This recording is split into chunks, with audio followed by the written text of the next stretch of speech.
Hai semua, kembali lagi bersama gua Ans. Seperti biasa, gua akan melanjutkan video gua sebelumnya tentang kelanjutan Isekai wa Smartphone. Karena ini adalah kelanjutan dari video sebelumnya, jadi bagi yang belum nonton bisa tonton terlebih dahulu. Link ada di deskripsi atau kalian bisa aja langsung cek di channel gua. Oke, cukup untuk pembukaannya. Sekarang mari kita langsung aja ke inti videonya. Oke, let's go. Saat ini, Toya, LC, dan Rosetta sedang mengetes dan mendata gear Hilde milik LC di suatu tempat yang jauh dari istana. Toya di sini bertugas untuk memberikan arahan dari bawah ke LC, sedangkan LC akan mengendalikan gear Hilde miliknya, dan Rosetta akan mengumpulkan atau mencatat data gear Hilde dari Babylon. Mula-mula Toya itu mau mengetes performa dari gear Hilde. Toya pun bertanya ke LC yang saat ini berada di dalam kokpit, dan hasilnya itu cukup memuaskan. Cuman minus di keseimbangannya saja menurut LC. Pergerakannya itu tidak ada masalah, responnya lebih cepat daripada Knight Baron dan lebih mudah untuk digerakkan. Gear Hilde ini dilengkapi dengan 2 lapis zirah. Sebenarnya Toya tidak berniat untuk memberikan 2 lapis zirah ke gear Hilde, tapi karena zirahnya ini terbuat dari kristal, bening atau transparan, cat yang Toya berikan ke zirah itu jadi tidak mau menyatu dengan baik. Kemudian karena nggak mau nyatu itu, Toya pun nyoba untuk ngakalinya dengan menggabungkan keduanya antara kristal dan warna cat warna menggunakan sihir modeling. Supaya kristalnya itu berubah warna menjadi warna merah gitu. Tapi bukannya berubah menjadi warna merah, cat warnanya itu malah masuk ke dalam kristal. Dengan kejadian ini Toya pun akhirnya paham kalau sihir modelingnya itu ternyata bukan sihir penggabungan, melainkan sihir transformasi.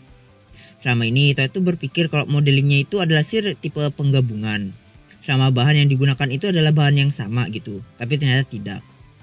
Oleh karena itu Toya pun melapisi lagi gear Hilde dengan zirah spesial yang terbuat dari kristal yang tebal. Dan begitu warna merah tua gear Hilde pun sekarang sudah terlihat jelas, dan membuat gear Hilde sekarang memiliki 2 lapis zirah.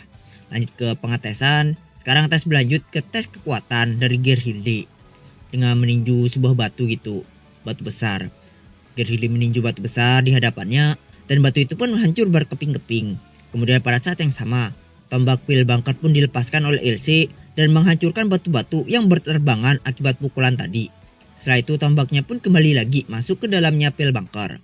Lihat pergerakan gear Hilde tadi, terlintas satu ungkapan yang cocok untuk menggambarkan gear Hilde di benaknya Toya, yaitu terbang seperti kupu-kupu dan menyengat seperti lebah.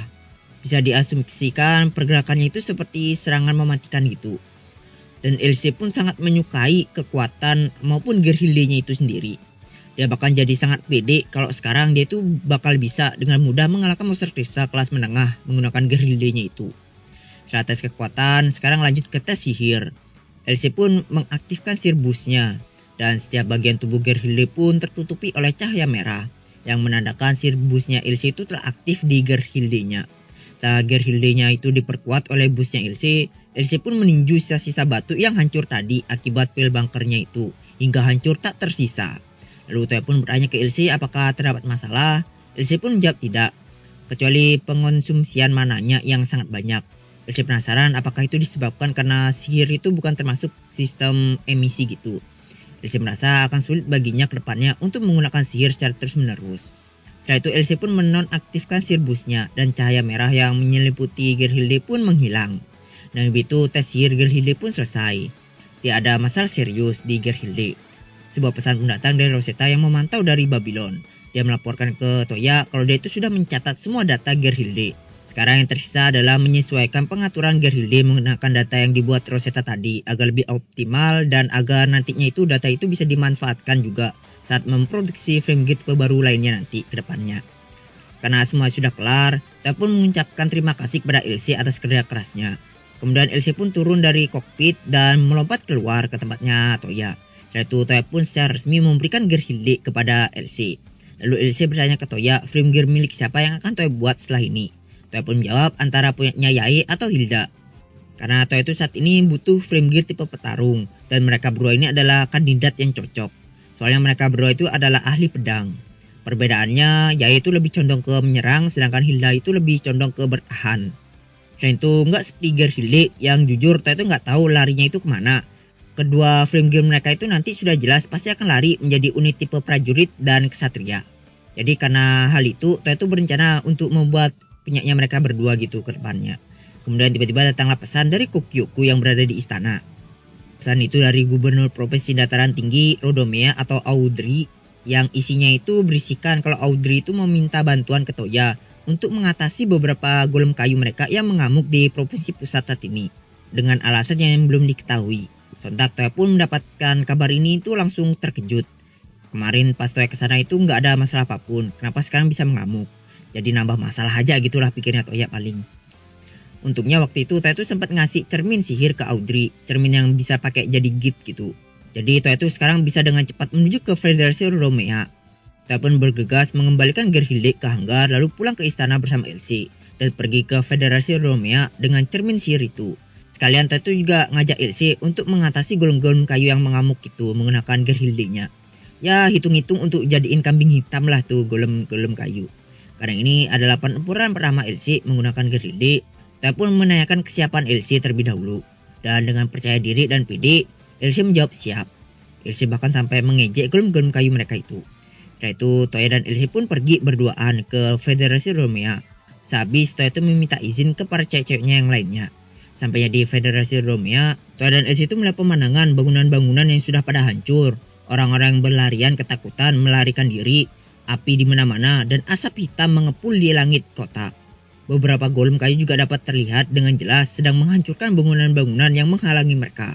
Toya menggambarkan pemandangan ini seperti sebuah film monster gitu. Elsie pun bertanya ke Toya apakah Toya itu bisa memindahkan golem-golem kayu itu ke tempat lain. Tapi Toya di sini bingung mau mindahin kemana. Karena mau dipindahin kemana saja, golem-golem kayu itu pasti akan membuat masalah di tempat mereka berada. Jadi Toya bingung mau memindahkan kemana gitu. Tapi karena nggak ada waktu lagi, sementara waktu, Toya akan memindahkan mereka terlebih dahulu ke tempat kosong yang berada di beberapa kilometer di pusat provinsi kota. Agar mereka itu tidak merusak bangunan-bangunan lagi. Dan agar Elsie itu bisa mengalahkan mereka di sana. Tanpa ada masalah gitu. Terdapat 12 golem kayu yang Toya temukan di HP-nya. Toya memindahkan semua golem-golem kayu itu. Dan dengan seketika golem-golem kayu itu pun menghilang dari kota. Kemudian di saat Toya dan Elsie mau pergi menyusul ke tempatnya golem-golem kayu itu, Audrey dan Limit beserta kesatrianya pun datang menghampiri Toya. Toya langsung bertanya ke Audrey apa yang terjadi hingga membuat golem-golem kayu mereka itu mengamuk. Dan setelah dijelasi oleh Audrey, ternyata biang keroknya itu adalah Dr. Bowman. Setelah kekalahan golem kayunya kemarin melawan Frimgearnya Toya, dia pun mulai stres dan frustasi. Dia nggak terima kalau golem kayunya itu kalah. Jadi dia pun mengotak-atik lagi golem kayunya itu dan hasilnya dia gagal dan malah kehilangan kontrol dari golem kayunya itu. Mendengar itu Toya pun langsung pegang kepala. Kemudian Toya bertanya lagi di mana si Dr. Bowman sekarang. Audrey menjawab kalau dia itu kabur. Sekarang Gubernur Vlog sedang berusaha mencarinya sejak tadi. Audrey sampai mengira kalau dia itu sudah mati karena nggak ketemu-ketemu. Toya yang mendengar ini pun segera langsung membuka petanya untuk mencari itu Dr. Bowman. Toya nggak peduli mau dia masih hidup atau mati. Yang jelas Toya itu pingin melihat batang hidung tuh orang yang telah membuat kekacauan ini. Lalu satu pin merah pun muncul di peta. Pin itu adalah letak dari Dr. Bowman berada saat ini. Dia saat ini ada di sebuah gedung tak terpakai yang tak jauh dari letaknya Toya dan yang lain-lain berada saat ini. Terlebih lagi dia itu juga masih hidup. Audrey yang mengetahui itu pun dengan cepat menyuruh Limit untuk menangkap tuh orang. Limit dan beberapa kesatria pun langsung bergegas pergi menuju ke gedung tak terpakai itu. Setelah Limit dan kesatrianya pergi, Toya mengeluarkan sihir Heavenly Rain untuk memadamkan kobaran api yang saat ini masih melahap kota. Sihir itu adalah sihir kuno beratribut air yang Toya dapatkan dari perpustakaan Babylon. Sihir ini membuat Toya itu bisa memunculkan hujan tanpa adanya awan di langit. Lalu agar Toya itu tidak basah terkena hujannya itu, Toya pun melapisi dirinya dengan sihir absurdnya sebagai jas hujan. Akan tapi karena ini baru pertama kalinya Toya itu menggunakan sihir hujan ini, Toya jadi berlebihan mengeluarkan sihirnya hingga membuat hujannya itu pun berubah menjadi sebuah badai. Toya pun dengan cepat-cepat menghentikan hujan badainya itu. Saat Toya menghentikan hujan badainya itu, kota sudah terendam banjir. Untungnya banjirnya itu tidak terlalu parah. Dan kobaran api di seluruh kota itu sudah sepenuhnya reda. Setelah itu Toya menyerahkan penyelamatan para warga kepada Audrey dan berpamitan pergi ke tempat para golem-golem kayu tadi untuk dikalahkan. Sikatnya Toya dan Elsie pun sampai di tempat yang jauh dari para golem kayu itu. Dari tempat yang jauh itu terlihat mereka itu mencoba menuju ke kota lagi dengan langkah mereka yang lambat. Dan setelah Toya melihat mereka dengan teliti, Toya itu melihat ada sesuatu di punggung mereka. Kemudian pas Toya melihatnya dari depan, sesuatu itu terlihat seperti tanaman yang seakan-akan menempel atau bergabung dengan golem-golem kayu itu. Toya nggak tahu tanaman apa itu. Yang jelas Toya percaya itu adalah buatan Dr. Bowman dan yang membuat golem-golem Kai itu hilang kendali. Toya kemudian membuka gate-nya dari atas langit lalu mengeluarkan Gerhilde dari hanggar. Tanah Rodomia pun bergetar saat Gerhilde turun. Elsie berlari menuju ke Gerhilde-nya dan langsung masuk ke dalam kokpit. Sebelum Elsie maju dengan Gerhilde-nya, Toya nanya ke Elsie apakah Elsie baik-baik saja duel sendirian. Dan Elsie pun menyuruh Toya untuk tenang saja dan serahkan semuanya kepada Elsie. Elsie menghidupkan mesin Gerhilde-nya, kemudian Elsie pun langsung maju dengan dibantu sama jet pendorong yang terdapat di punggung Gerhilde. Gerhilde berlari dengan cepat akibat jet pendorongnya itu menuju ke lokasi para golem. Setelah jarak Elsie dan para golem kayu itu sudah dekat, Elsie langsung melompat ke arah salah satu golem kayu dan menghancurkan layar golem kayu itu dengan tinjuannya. Lalu dengan pil bunker di tangan Gerhilde, Elsie berhasil menghancurkan core golem kayu itu. Satu golem kayu pun sudah tumbang. Setelah itu Elsie dengan Gerhilde-nya menendang salah satu golem kayu lainnya dengan tendangan memutar. Sehingga golem kayu itu pun terbelah menjadi dua.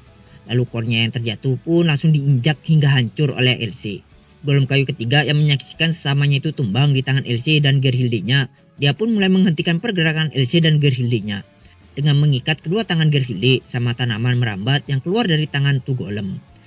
Tapi dengan mudah Elsie itu berhasil melepas kunciannya itu, atau lebih tepatnya melempar golem kayu itu. Elsie menarik golem kayu yang ukurannya itu lebih besar daripada Gerhilde-nya dan melemparnya gitu ke sisi yang lain. Kemudian Elsie mengaktifkan busnya dan Elsie bersama dengan Gerhilde-nya pun mulai menggila menghancurkan golem-golem kayu yang ada. Core-core mereka pun juga tidak luput dihancurkan dengan pil bunker Gerhilde. Menyaksikan pertarungan Elsie dan Gerhilde-nya dari kejauhan, tapi pun akhirnya paham perasaan orang-orang yang memanggil pil bunker itu sebagai senjata penuh romansa. Itu karena semua yang menghalanginya pasti hancur berkeping-keping karena daya hancurnya yang tinggi. Keadaan pun sekarang mulai memanas. Di sini Elsie dan Gerhilde-nya mulai benar-benar menggila. Tidak ada yang tidak bisa dihancurkan oleh tombak pil bunker Gerhilde yang terbuat dari material monster kristal. Sang dewa penghancur merah adalah sebutan untuk Elsie dan Gerhilde dari Toya. Elsie dan Gerhilde-nya menghancurkan semua yang menghalangi jalannya. Satu demi satu golem kayu itu pun pada hancur oleh Elsie dan Gerhilde-nya. Dan setelah semua golem kayu itu habis, Elsie pun berpose dan mengangkat tangan Gerhilde ke langit untuk menandakan kemenangannya. Toya masih nggak tahu apa yang dimodifikasi oleh Dr. Bowman karena terlalu lemah. Tapi Toya merasa bodoh amat aja, karena meskipun sudah dimodifikasi, ya golem kayu itu tetap produk gagal, tetap lemah gitu. Toya hanya tersenyum sambil melihat keindahan Gerhilde dari kejauhan, tanpa memperdulikan golem kayu yang udah dimodifikasi itu. Hasilnya jauh lebih baik daripada yang Toya bayangkan si Gerhilde ini. Dengan begini, Toya pun akhirnya mendapatkan sebuah frame gear kuat yang mampu melawan monster kristal kelas atas. Dan sayang sekali untuk video kali ini gue akhiri terlebih dahulu. Terima kasih karena telah menonton video ini. Jika ada salah kata bisa dibenarkan aja di kolom komentar seperti biasa. Lalu jangan lupa subnya. Oke, see you next video and sayonara. Adios. Bye.